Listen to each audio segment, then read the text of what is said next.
Welcome back, Martial Arts Fanatics. As always, I'm Coach Greg, and today we're talking about principles of striking number 21 to 30. As always, for the full list of principles of striking, please go to my website. I'll post a link below at doubledogmartialarts.com.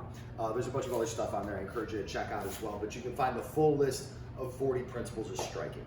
So today we're going to start off with principle number 21, which is the trapping principle. Now, you're going to get a lot of arguments from different people over the definition of what is and is not trapping. A lot of these like Wing Chun and Kung Fu guys, they're going to come up here and like throw comments at. I don't care about their opinion.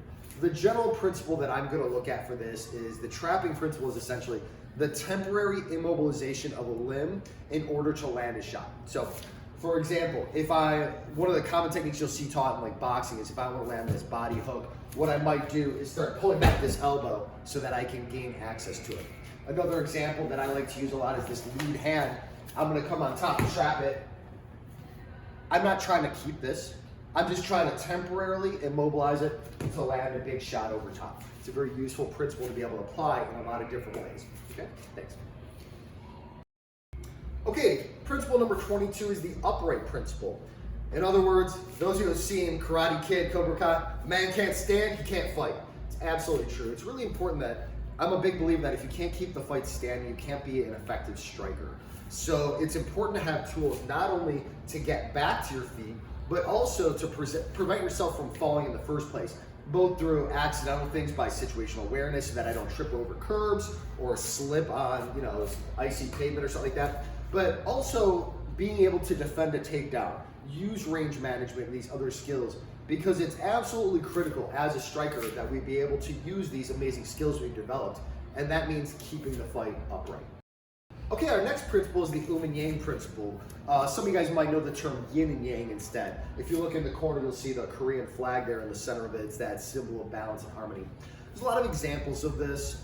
There's also, you could start getting into some of the like Sun Tzu kind of mentality where if I am strong, I want to appear weak. If I'm weak, I want to appear strong. But also things like the idea of meeting an aggressive offense with a passive defense and a passive offense with an aggressive defense. That kind of stuff, like balance in all things. There's also something to be said for, if you read The Way of Chang Tzu, he talks about the pivot point, the center point. That's an important point where you want to be the center point of all balance and things. But it's also relative to movement. And if you look at the symbol, if you are the center point and they're the outside of the wheel, if you think about like how a record moves by being the inside, when you talk about some of your Aikido type grappling or throwing, some of your multiple opponent defense, being the pivot point and letting them move around you because the center of the record doesn't move nearly as fast as the outside of the record. I can go into more depth on this in another video if you're curious about it, but that's kind of the general principle at play, and there's a lot of different applications for the balance and harmony and the pivot point. Okay, principle number 24 is the framing principle. This is extremely important, particularly when you talk about range management and preventing takedowns.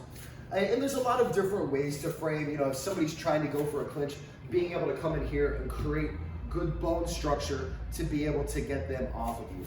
Other examples of this might be, so for example, one of the things I like to talk about is getting to a 3/4 back position. I'm going to switch this so that you guys can see it. But as I do a roll under here, I post down the shoulder, which is going to give me opportunities because he can no longer turn this way without walking into damage. And it's difficult because I'm in the back corner anyway. But what makes this possible is the bone structure of the frame that makes it difficult for him to drive back into me. It's now a barrier he needs to change direction on. Okay, the next principle is going to be the monkey see, monkey do principle. It's one of my favorite principles. Now, it sounds like a silly thing to say, but what happens is that humans are beings of repetition. Like, we repeat our surroundings. There's that old kind of concept of doing a sales check, like when you're trying to sell somebody, you do a movement to see if they do the same thing that you do, and then I go here and I see if they kind of copy, because as human beings we tend to copy other people, and that applies in fighting as well. Some examples of this is if I want somebody to throw a lot of boxing at me so that I can get like a single or a double leg, one of the things I'll do is I'll draw out that boxing from them by coming in. I throw a jab and I get back out. I throw a jab and I get back out. And then maybe I throw a jab cross and I get back out. And what I'm doing is I'm using the luring principle with the monkey see, monkey do principle. As I throw a lot of boxing at him, I create a lot of boxing in response. If I start throwing a lot of leg kicks at him, there's a good chance he starts giving this back to me so I can start drawing out what I want out of him by giving it to him in the first place. This is the monkey see, monkey do principle. You can also get guys to copy your guard, your stance, things like that. Okay. All right, the next principle is going to be the exchange principle. This is essentially something that you only get through a lot of live sparring that you understand. And it's the idea of accepting a light shot in order to land a devastating shot.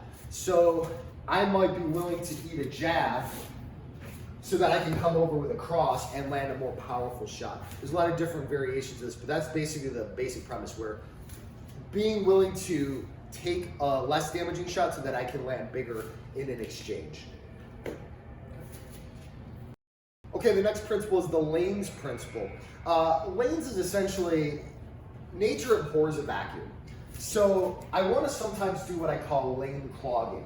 So if I don't want somebody to punch me in the face, I'm going to clog this area here by taking away this lane, making it difficult. And there's a lot of different lanes. It could be left and right, it could be up, down, doesn't matter. It's basically taking away or giving access. So I might give access to this lane here for the jab by keeping my backhand lower to draw that out for a counter. But on the same note, if I don't want somebody coming at me at all, I might clog all the lanes. If I'm concerned about body shots, I might start doing stuff to get in here, clogging the lanes here with maybe cut kicks and stuff like that, so that as I come in here, I start clogging this lane. It's part of the reason in the Nemean fight system we have a 2-boundary system where we're trying to clog high and low as they come in.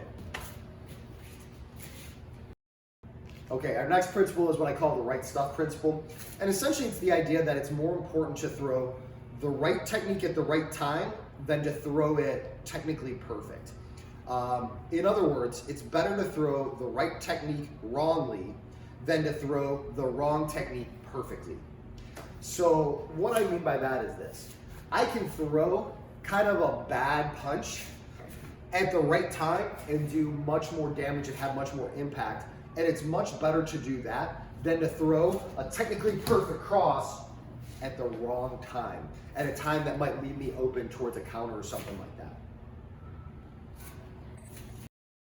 Okay, principle 29 is what I call the trifecta principle.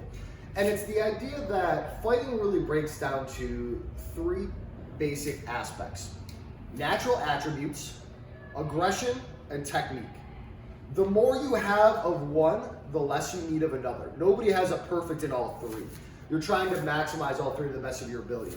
But the more natural attributes that your opponent has, the more technique and the more aggression you need to overcome that. The more aggression your opponent has, the more that you want to rely on technique and natural attributes. Now, the thing is, you can increase aggression, but it only works up until a point. Eventually, that'll put you into harm.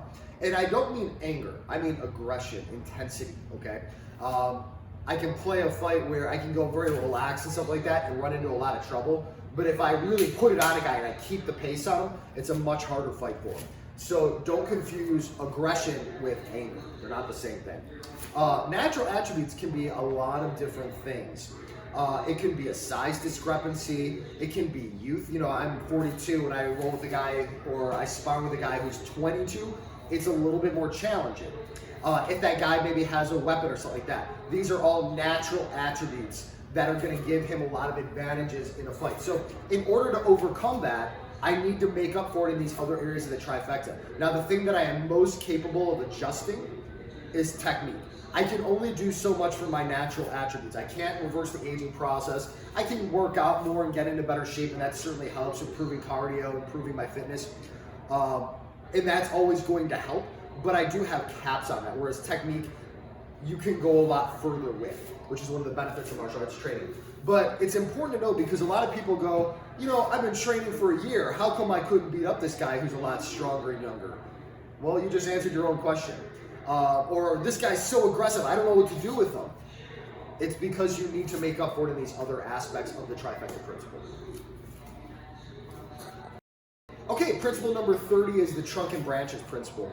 Essentially, this is a principle where whenever I cannot access the head or torso of my opponent, I don't attack the root structure, right? I don't attack the base of the tree. At this point, I attack the branches and the extending limbs that come off of it. What I mean by that is this. Sometimes, for example, if you get somebody who's very tall, instead of focusing on the body and the head where I can't access it, I start breaking down his guard. I start kicking hard, right to these, biceps and tricep areas, start lowering his hands. You can blast through this and do damage to that. This is where I think the axe kick becomes a very valuable tool. It's hard to knock somebody out with an axe kick, but if you drop an axe kick on their lead hand, you can do significant damage. Same thing with chopping away at the legs and stuff like that. Now, it doesn't always have to be for a tall fighter. Sometimes it can be somebody who it's just hard to access that stuff. They maybe are playing a range game, maybe they're playing a tight defense, whatever it is. For whatever reason, you can't access what you want, so you spend a little bit of time attacking branches, chopping away at the branches, and then as you start removing those, you'll start having more access to the actual structure of the tree, which is the body and the head.